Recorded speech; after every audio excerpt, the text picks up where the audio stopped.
하나님 앞에서 쓰임받기를 원하는 모든 심령들은 시간마다 때마다 새로워져야 합니다. 성경은 이렇게 말씀합니다. 보라, 내가 만물을 새롭게 하노라. 또 누구든지 그리스도 안에 있으면 새로운 피조물이라. 이전 것은 지나갔으니 보라, 새 것이 되었도다. 그렇습니다. 여러분이 하나님 앞에서 쓰임받기를 원하신다면 주님의 은혜로 날마다 새로운 존재로서의 감격을 안고 살아가셔야 합니다. 우리의 생각과 말과 행동이 시간마다 때마다 새로워져야 합니다. 이것이 말로만 새로워지는 것이 아니라 우리의 삶에서 구체적인 내용으로 나타나야 합니다. 우리가 새로워져야 하는 이유는 그리스도 안에 있기 때문입니다. 그리스도 안에 있다고 하면서 과거를 말하고 과거에 매여 살아간다면 그는 그리스도 안에 있는 것이 아닙니다. 지나간 과거는 붙잡지 말아야 합니다. 또 지나간 과거를 묻지도 말아야 합니다. 지나간 그 과거의 상처가 내 마음에 뿌리를 내리지 못하도록 해야 합니다. 일반적으로 그 마음에 쓴 뿌리가 많은 사람은 그의 인생을 고달프게 살아가는 것을 볼 수 있습니다. 그 쓴 뿌리가 마음속에 깊이 박혀 있는 사람은 그 자신도 힘들 뿐만 아니라 그 주변의 다른 사람들까지도 힘들게 하는 것을 보게 됩니다. 우리는 과거보다는 현재를 더 크게 보아야 합니다.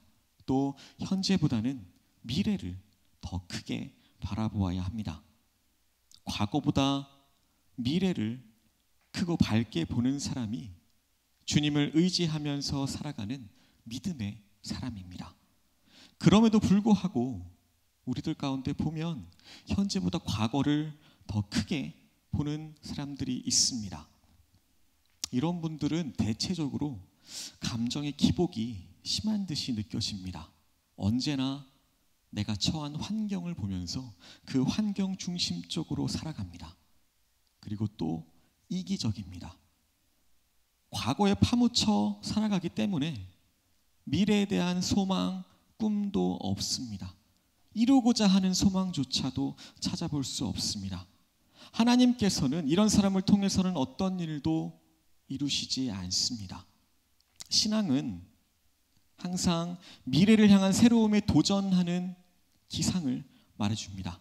확고한 비전을 가지고 미래에 도전해야 합니다. 믿음은 내일을 준비하는 존재들의 작업입니다. 역사는 미래를 향해서 끊임없이 움직이고 도전하는 자에게 열리는 것입니다. 그렇기 때문에 우리는 하나님 안에서 다시 한번 꿈을 새롭게 해야 합니다. 우리의 꿈이 새로워지면 우리의 영혼도 새로워집니다. 꿈이 새로워지면 우리의 마음도 새로워질 뿐만 아니라 우리의 삶까지도 새로워지게 될 것입니다. 이것을 믿는다면 나와 내 가정과 내 교회를 향한 그런 꿈과 소망을 품으시기를 소망합니다. 과거보다 훨씬 영광스러운 그 신앙의 내용과 우리의 삶의 내용을 만들겠다는 그 뚜렷한 꿈을 가지시기를 소망합니다. 하나님 안에서 내가 반드시 멋진 인생을 살아보리라는 그런 기대와 희망을 품어야 할 것입니다. 내 인생에서 내가 제대로 하나님을 믿어서 정말 하나님께서 부어주시는 그 풍성한 복을 누려보리라. 이런 다짐과 결단을 가져야 합니다. 이러한 준비가 있을 때 우리는 비로소 영적인 침체와 낭망을 극복할 수 있는 자리에 서게 될 것입니다. 생명은 꿈이 있어야 소중한 것입니다. 꿈이 있어야 그 생명이 살아있는 것입니다. 그리고 꿈이 있어야 그 안에 즐거움이 있습니다. 그 즐거움이 우리의 인생의 의미가 되는 것입니다. 믿음이 무엇인가요? 믿음은 하나님 안에서 미래를 열어가는 그 가능성입니다. 믿음의 사람은 하나님의 뜻을 이 땅 가운데 실현해 가는 사람들입니다. 그래서 믿음의 사람은 하늘의 뜻을 항상 생각해야 합니다. 하늘의 뜻을 헤아리는 자가 하늘의 복을 받게 되는 것입니다. 여러분들은 하나님을 믿으시나요? 예수님을 믿으시나요? 여러분들이 정말로 믿는다면 하나님 안에서 이루어질 그 위대한 날들에 대한 믿음의 결과를 기대하고 계신가요? 성경에서는 끊임없이 우리에게 말해줍니다. 내 믿음대로 되느니라. 믿고 구한 것은 이루어진 줄로 믿으라. 믿는 자에게는 능치 못함이 없느니라. 성경은 끊임없이 우리에게 믿음을 이야기합니다. 그리고 그 믿음에는 언제나 결과가 나타났습니다. 절대적인 믿음에는 절대적인 결과가 나타났고, 반대로 어설픈 믿음에는 어설픈 결과가 나타났습니다. 그러므로 우리는 큰 믿음, 절대적인 그 믿음을 가지고 그 결과를 기대해야 합니다. 이러한 기대는 성령의 기름 부으심을 체험한 사람일수록 더 크고 강하게 나타납니다. 성령의 기름 부으심으로 저와 여러분들의 믿음의 그릇이 커지게 될 줄로 믿습니다. 성령의 기름 부으심으로 하나님 앞에서 큰 믿음, 절대적인 믿음을 가지고 앞으로 펼쳐질 그 위대한 날들에 대한 기대를 품으시길 소망합니다. 하나님께서 쓰시는 사람들은 자신의 삶의 목적으로 언제나 참된 것 한 가지만을 가지려고 몸부림을 치며 살아갑니다. 어디에 있든지 무엇을 하든지 언제나 하나님과 사람 앞에서 진실되려고 노력합니다. 우리가 하나님 앞에서 쓰임받기를 원한다면 죄의 가면을 벗어 던져야 합니다. 우리 마음 가운데에 악한 것들을 제거해야 합니다. 하나님께서 은혜를 부어주시는데 그것을 가로막는 모든 위선과 거짓을 벗어 던져야 합니다. 하나님은 죄인은 사용하셔도 가식에 물든 사람은 사용하시지 않습니다. 우리가 성령을 체험하는 것도 중요합니다. 하나님의 말씀의 능력을 체험하는 것도 중요합니다. 하지만 이 모든 것보다 더 중요한 것은 기도를 통한 승리의 생활을 체험하는 것입니다. 영과 진리로 우리의 매일의 삶을 하나님께 올려드리는 것, 이것이 중요합니다. 성령의 감동으로 날마다 변화되어가는 그 내 삶의 모습을 하나님과 사람들에게 증거하는 것, 이것이 너무나도 중요합니다. 우리의 삶으로 증거되지 않는 신앙은 죽은 신앙일 것입니다. 그 죽은 신앙은 어떠한 역사도 일으키지 못합니다. 하나님의 은혜를 받고 대단한 영향력을 행하다가도 몇 년이 지나면 그가 가진 삶의 메시지가 하나도 변하지 않게 되고 맛을 잃은 소금처럼 버림을 받게 될 것입니다. 세상 사람들로부터 부끄러운 존재가 되는 것입니다. 하나님과 또 세상 사람들 앞에서 부끄러움의 존재가 되는 것이 아니라 우리는 기쁨의 존재가 되어야 할 것입니다. 변화된 우리의 그 진실된 삶의 모습으로 승리의 생활을 살아가시기를 예수님의 이름으로 소망합니다. 우리가 즐겨 부르는 찬양 중에 축복송이라는 찬양이 있죠. 때로는 너의 앞에 어려움과 아픔이 있지만 담대하게 주를 바라보는 너의 영혼 우리 볼 때 얼마나 아름다운지. 송정미 사모님의 곡입니다. 은혜로운 찬양을 할 수 있는 방법이 무엇이냐라고 묻는 질문에 이렇게 대답을 했다고 합니다. 마음과 마음이 통해야 합니다. 찬양을 하면서 하나님과 가까워지는 것을 느낍니다. 이 찬양을 들으시면서 그분이 기뻐하신다는 확신도 가집니다. 그래서 저는 최선의 것을 최고의 분께 드립니다 라는 생각으로 찬양합니다 라고 대답을 했습니다. 최선의 것을 최고의 분께 드린다. 이런 사람을 하나님께서 복을 주실까요? 안 주실까요? 이런 마음으로 우리의 삶을 하나님께 맡기고 드린다면 우리의 인생도 당연히 하나님 안에서 성공한 인생이 될 것입니다. 하나님께서 정말 원하시는 만큼 우리에게 복을 부어주실 것입니다.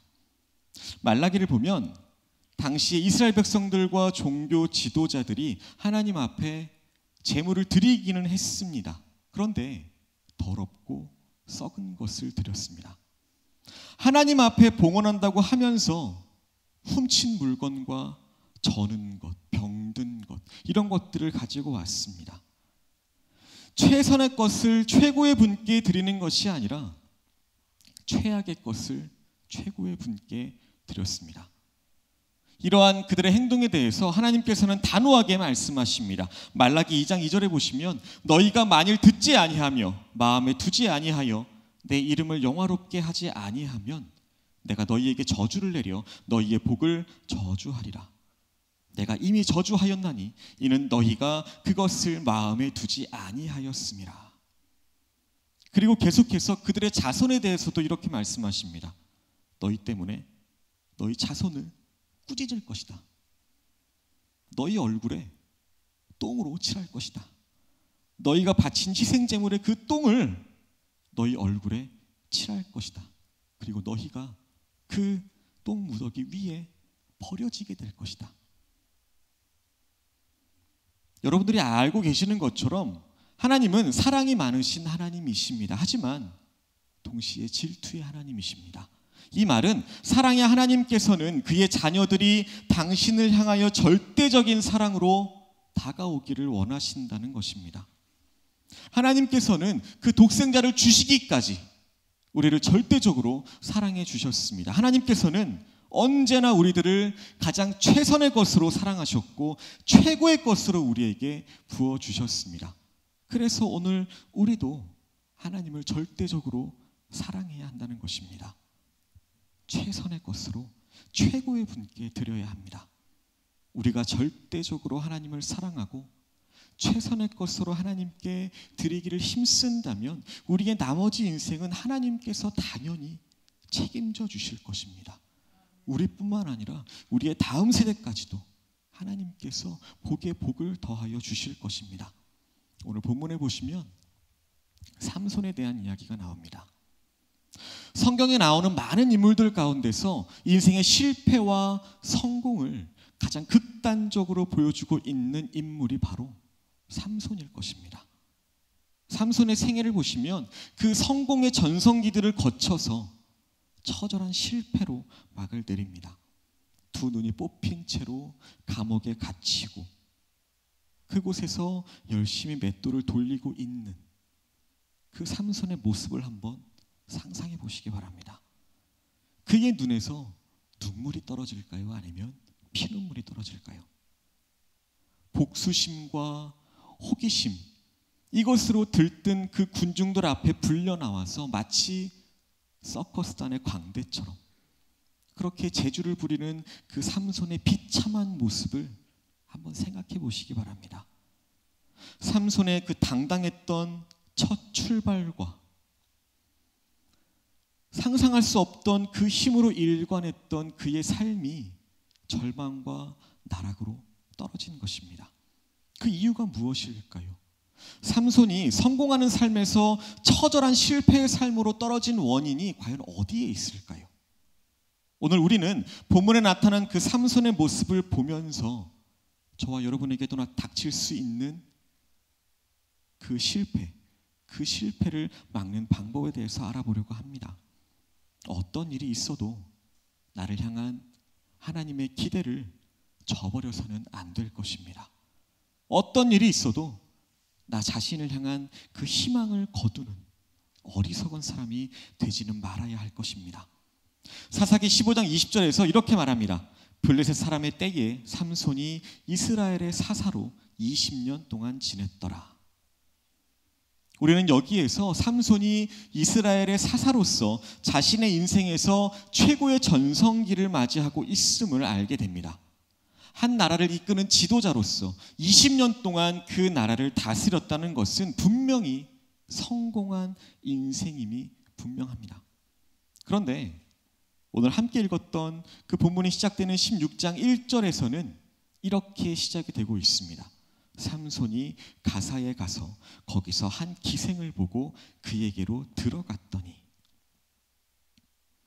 현대인의 성경에서는 어떤 창녀를 보고 그녀의 침실로 들어갔다라고 말하고 있고요. 이 문맥의 앞, 뒤, 어디를 살펴보아도 삼손이 그곳에 들어가기를 주저했다라는 흔적을 찾아볼 수가 없습니다. 오늘 본문이 우리들에게 주고자 하는 메시지가 무엇일까요? 삼손이 그 기생에게 들어갔다는 그 사건은 이번 한 번만이 아니었을 것입니다. 그가 이미 습관적으로 죄를 짓고 있었다는 것을 암시해 줍니다. 삼손을 죽음으로 몰아넣은 그 결정적인 원인은 들릴라라고 하는 그 여인을 사랑한 데 있었습니다. 16장 4절 이하에 보시면 들릴라가 등장합니다. 하지만 그 이전에 삼손은 벌써 2명의 여자를 거쳐온 상태였습니다. 첫 번째는 딥나의 여인이었고요. 삼손은 이 여인 때문에 엄청난 곤욕을 이미 치렀습니다. 그럼에도 불구하고 오늘 본문이 시작되는 1절에서 3절에 보시면 그가 두 번째 여인을 찾아가는 내용이 나옵니다. 1절에 나오는 가사라는 곳은 블레셋의 그 5개 주요 성 중에 가장 남쪽에 위치하고 있었던 전략적인 성이었습니다. 삼손은 이스라엘 영토를 한참이나 벗어난 그 나라, 거기에 최남단에 있는 그 도시에 들어가서 거기 있던 기생을 찾아갔었다는 것입니다. 우리가 죄를 지었다면 그 죄의 끝을 보아야 합니다. 다시 말해서 무서운 사망을 보아야 합니다. 그렇기 때문에 우리는 미끼가 아니라 그 미끼의 끝을 보아야 한다는 것입니다. 다시 말해서 우리를 낚아채는 그 바늘을 보아야 한다는 것입니다. 우리를 늘 현혹하고 있는 그 미끼는 항상 아름답습니다. 너무나도 탐스럽고 먹음직스럽습니다. 우리의 남은 모든 인생을 걸어야 할 만큼 가치 있게 보입니다. 하지만 우리가 반드시 기억해야 할 것이 있는데요. 그 미끼를 물게 된다면 그 마지막은 사망이라는 것입니다. 삼손은 이것을 깨닫지 못했습니다. 자신이 지금 하고 있는 행동이 올바른 것인지 그렇지 못한 것인지에 대한 진지한 고민조차도 하지 않았습니다. 그냥 본능대로, 내가 하고 싶은 대로, 내가 좋은 대로 그렇게 행동할 뿐이었습니다. 이성적인 판단, 사리 분별 이런 것들보다는 단순히 자신의 감정에 치우친 삶을 살았습니다. 그렇기 때문에 그는 반복적인 죄를 지을 수밖에 없었던 것입니다. 삼손에게 있어서 무엇이 문제였을까요? 그에게는 경건이 있었습니다. 하지만 그 경건의 모양만 있었습니다. 경건의 내용은 없었습니다. 교회에 다닌다고 해서 모두가 그리스도인이 되는 것은 아닙니다. 누구든 직분을 받았다고 해서 신실한 그 주님의 제자가 되는 것은 아닙니다. 신앙의 신분은 형식이 아니라 그 내용으로 증명됩니다. 우리의 삶의 내용이 우리의 신앙을 증거해 주어야 합니다. 삼손은 선택받은 사람이었습니다. 보통의 사람이 아니었습니다. 나실인이었습니다. 나실인은 하나님 앞에서 평생토록 구별된 삶을 살아야 했습니다. 성결한 삶을 위해서 포도주와 독주를 마시면 안 되는 사람입니다. 부정한 것을 먹어서도 안 됩니다. 뿐만 아니라 머리에 칼을 대지 않고 하나님께 헌신했다는 그 상징을 유지하고 있어야 했습니다. 물론 삼손은 하나님께 구별된 상징으로 머리에 칼을 대지 말라고 했던 그 약속은 지켰습니다. 하지만 그것은 어디까지나 형식이었습니다. 하나님께서 진정으로 원하시는 것은 우리가 구별된 삶을 살아가는 것입니다. 세상 사람들과는 다르게 거룩하게 또 구별된 삶을 살아가는 것입니다. 하지만 삼손은 그러지 못했다는 것입니다. 하나님께 헌신하는 그 표시로 그냥 머리를 길게 늘어뜨리고 다녔을 것입니다. 하지만 실제로 그의 삶은 너무나도 엉망이었습니다. 부정한 음식을 먹었을 뿐만 아니라 술을 마시면서 그 육신의 정욕을 따라 아무런 거리낌 없이 기생에게로 들어갔습니다. 그에게 있어서 경건의 내용, 그의 신앙을 증명해 줄 수 있는 그 내용은 본래야 찾아볼 수가 없었습니다. 오늘 우리의 삶은 어떤가요? 삼손보다 낫다고 말할 수 있을까요? 어떤 분들은 이렇게 생각을 하시죠. 한 주에 한 번 교회에 와서 그냥 예배에 참석하는 것으로 그 신앙에 만족을 느낍니다. 이런 사람은 삼손과 같이 자신이 어떤 신분인지 어떻게 살아야 하는지 모르는 사람입니다. 단순히 그냥 형식적인 그리스도인일 뿐입니다. 주일에 예배를 드리는 것, 그리스도인이라면 누구나 지켜야 할 의무입니다. 하지만 그 이상의 삶이 없다면 그 신앙생활은 문제가 있는 것 아닐까요? 지금 삼손은 종교적인 의무를 이행하는 그냥 종교인에 지나지 않습니다. 그렇다면 한번 질문을 드려보겠습니다. 여러분들은 여러분들의 가정과 직장과 사업처에서 그리스도인답게 말씀을 따라서 생활하고 계신가요? 하나님께서 기뻐하시는 그 구별된 삶을 살아가고 있으신가요? 하나님의 기대에 어긋나지 않는 그런 구별된 자녀, 축복된 자녀로 살아가고 계신가요? 만약에 주일에 그냥 한번 잠깐 교회에 나오는 것으로 그 신앙생활에 만족하면서 세상 사람들과 다를 바 없는 그런 생활을 하고 계신다면 삼손과 다를 바가 전혀 없는 사람이라는 것입니다. 삼손에게는 약점도 있었습니다. 하지만 장점도 많았습니다. 삼손은 힘이 센 장사였습니다. 뿐만 아니라 그 머리도 똑똑하고요, 명석한 사람이었습니다. 수수께끼도 낼 줄 알았고요, 장난도 칠 줄 알았던 사람이었습니다. 그런데 이것이 문제였습니다. 그는 모든 일들을 가볍게 생각했습니다. 인생을 마치 게임처럼 생각했습니다.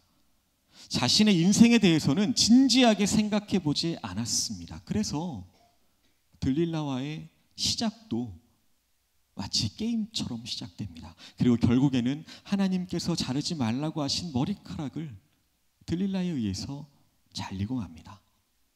우리의 모습은 어떤가요? 여러분은 여러분들이 걸어가고 있는 그 인생 여정에 대해서 한번 진지하게 고민해 보신 적이 있으신가요? 하나님께서는 지금도 우리를 바라보고 계십니다. 하나님 앞에서 여러분은 여러분의 인생을 하나님께서 기뻐하시는 그 구별된 삶으로 살아가고 계신가요?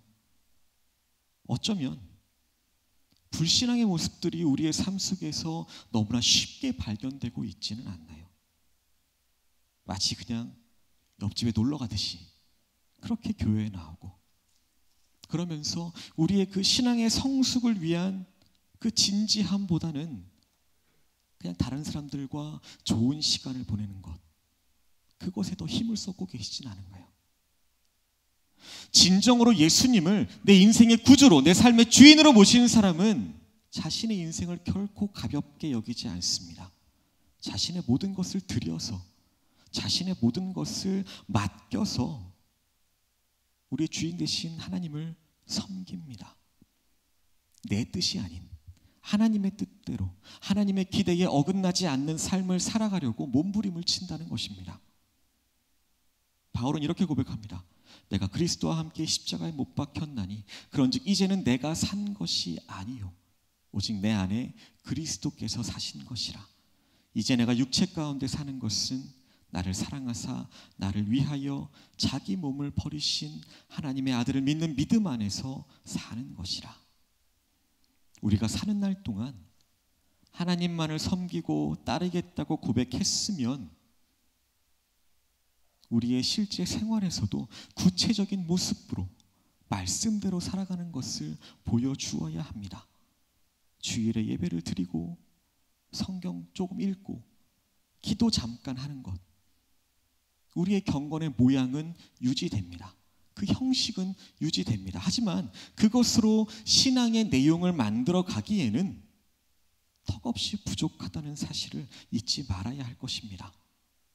이런 사람에게는 하나님에 대한 열정도 없고 구원에 대한 감격도 없습니다.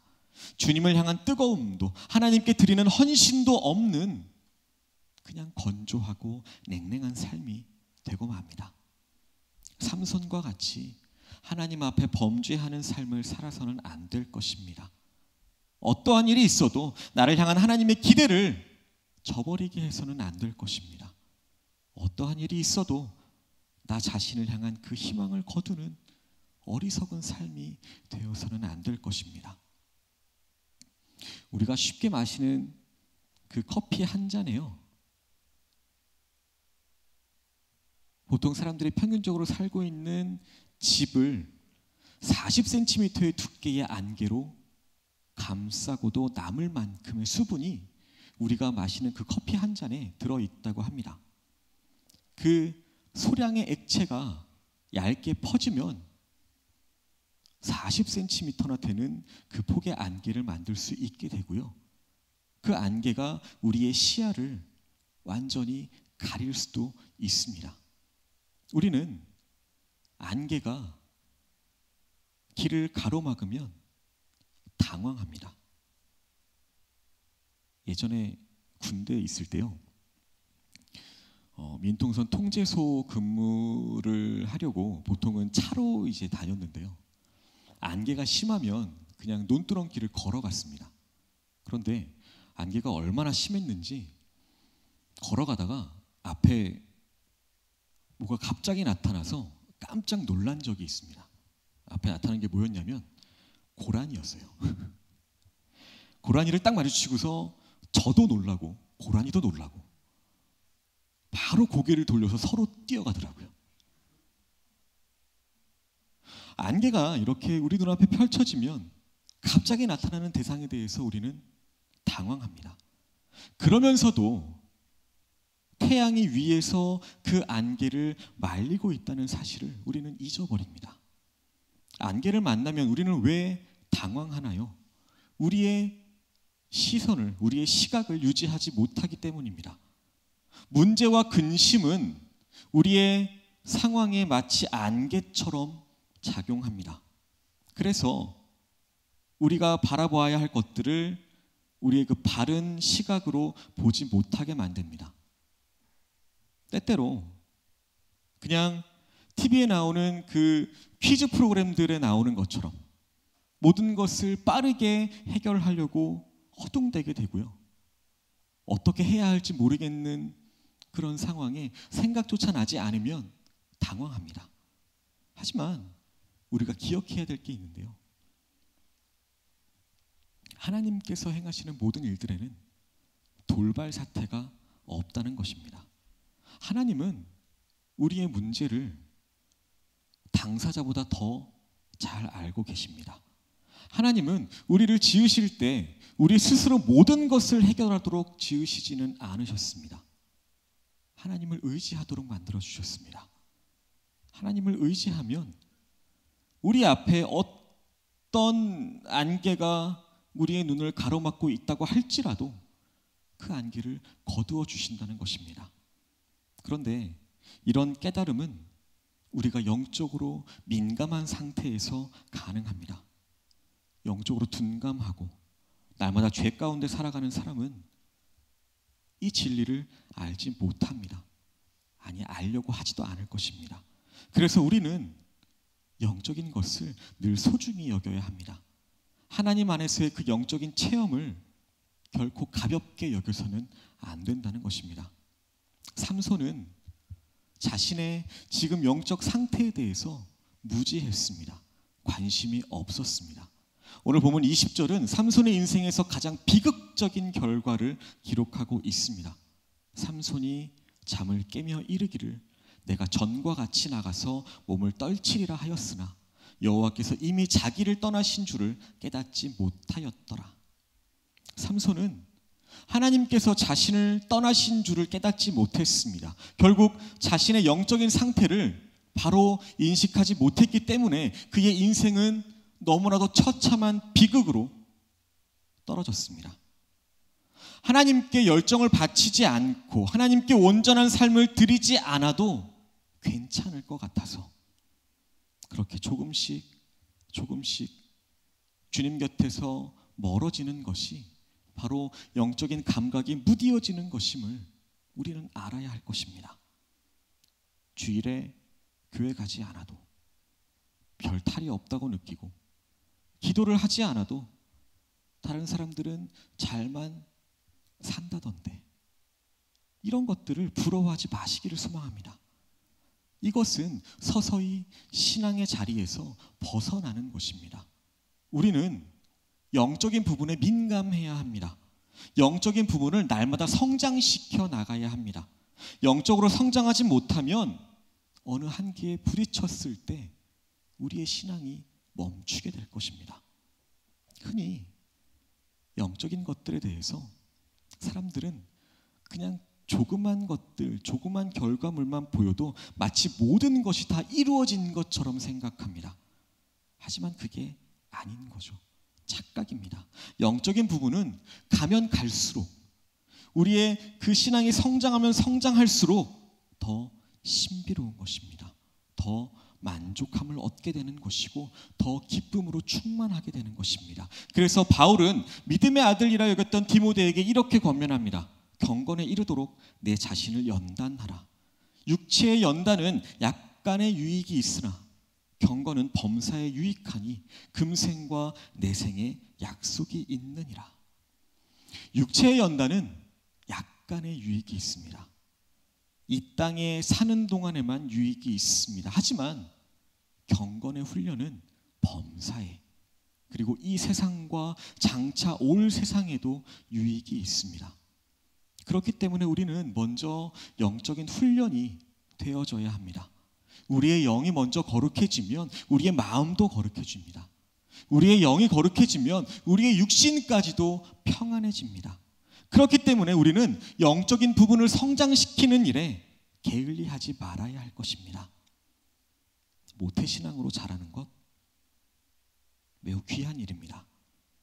하지만 그렇게 모태신앙이지만 어려서부터 그냥 교회 왔다 갔다 하는 것만 훈련을 시킨다면 커서도 그것밖에 모를 것입니다. 어려서부터 영적인 체험과 하나님의 뜻을 알고 하나님을 경외하는 법을 알게 해야 할 것입니다. 다음 세대가 이것을 제대로 알도록 해야 합니다. 끊임없이 반복해서라도 가르쳐야 합니다. 오늘날 그리스도인들에게 있어서 최대의 위기, 이것은 자신의 영적 상태가 어떤지 그 영적인 위기감을 알지 못하는 데 있습니다. 생명으로 가는 것이 아니라 죽음으로 가는 길을 걷고 있음을 깨닫지 못하는 데 있습니다. 자신의 그 메말라가는 영혼에 대해서 털끝만큼도 안타까워하지 않습니다. 그냥 다른 사람들처럼 적당히 살아가는 데 익숙해져 있습니다. 인생의 문제를 진지하게 고민하면서 그 삶을 하나님께 헌신하겠다는 그 신앙 고백이 없는 세대는 삼손과 같은 잘못을 범하게 될 것입니다. 경건의 내용이 없는 껍데기뿐인 신앙생활은 우리의 영혼에 힘을 주지 못합니다. 오히려 우리의 영혼을 무뎌지게 만들 뿐입니다. 우리는 그것을 잊지 말아야 합니다. 하나님의 심판과 진노가 눈앞에 임박했음을 깨닫지 못하는 그 영적인 무지, 그것이 삼손의 비극이었고 주님으로부터 점점 멀어져 가는 그것조차 느끼지 못하는 사람들에게 비극이 될 것입니다. 삼손은 하나님 앞에 헌신해야 할 나실인이었습니다. 하지만 기도하지 않았습니다.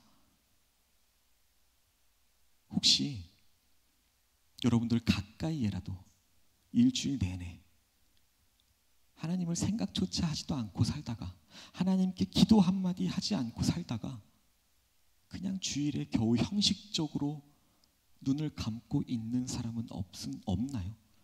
날마다 삶을 주님께 의탁하면서 기도하는 가운데 그렇게 생활하지 않는다면 삼손처럼 그런 위험에, 그런 비극에 빠질 수 있을 것입니다.